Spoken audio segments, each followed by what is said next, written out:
50 years ago, Asians who fled Uganda in fear of their lives arrived in Britain with no idea where they would go and what they would do.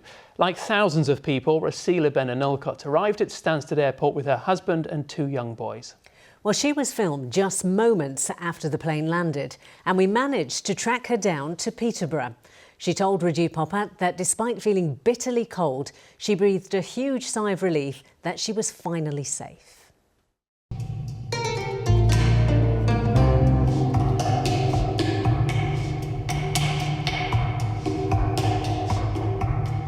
It was so cold, so my husband said, "Oh, it's very cold," because that time we came from Africa, so we didn't have warm clothes.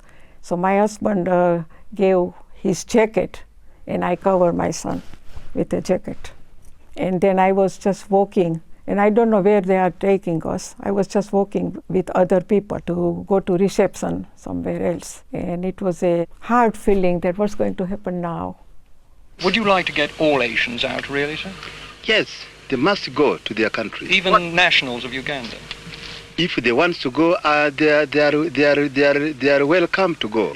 Rasila Ben-Anulkut was one of tens of thousands of people who fled Uganda when President Idi Amin gave Asians 90 days to leave the country. Soon after, there was violence and bloodshed. Amin's brutal regime had killed hundreds of thousands of people. No one thought they would have to leave behind a beautiful country with its amazing wildlife, rich, fertile land, and of course the River Nile.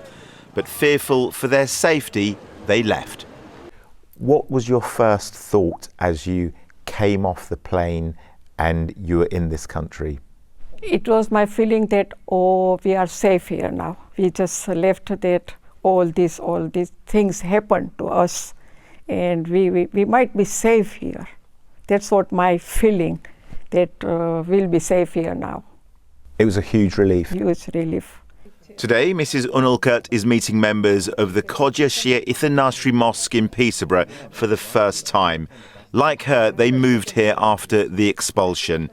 Faisal Abbas RAHEMTULLA is 93 years old. Before he left Uganda, he was stripped of his possessions and allowed to bring just £55 with him. He and his family spent 6 weeks in a resettlement camp when they arrived. It was a very, very good welcome. You used to get very good breakfast every morning, very good lunch, tea about 3:30 or 4, and dinner at 7 o'clock. What were the facilities like? Everything was good. Everything. You mention it, I'll tell you, that you can't complain about anything. Why did you come to Peterborough? Because I want my children to grown up with the community and learn the religion, and my mother also is missing the mosque. 50 years ago, Leicester City Council tried to deter Asians from moving to the city by telling them they weren't welcome. However, Charles Swift, a former leader of Peterborough Council, offered 50 homes to families at a camp in Suffolk. This was despite receiving threats from far-right groups. He worked very hard in the background to make sure that there were council houses available for the first 50 Ugandan Asians wanting to move. He'd spoken to large organisations, large employers like Perkins Engines. He worked with the council, worked with the city to ensure that actually the first 50 Ugandan Asians that settled here got their employment almost straight away. This was the first mosque of its kind in Europe. It was built in 1974 thanks to fundraising by the local Muslim community who were originally from Uganda. They would get paid on a Thursday working in these factories, and on that Thursday night they'd bring their wages with them and they'd take out a percentage of their wages, and that's how we started. So it's those pennies and pounds from the previous generation that have laid the foundations to where we are today. Initially, there were only 2 or 3 Ugandan Asian families living here in Peterborough. They then began to write to their friends and families in the resettlement camps across the country.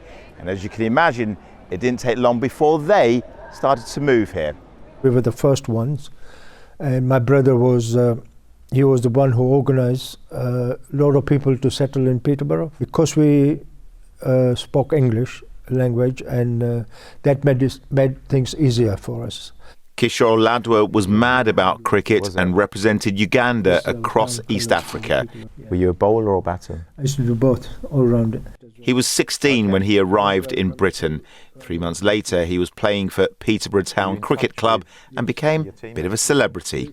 I was in front of the Evening Telegraph, Ugandan exile, represent town, young Ladwa looks very good, and then after that I become, a lot of people started knowing me. Yeah. Well, this is a community that is eternally grateful to the former council leader and those who welcomed them.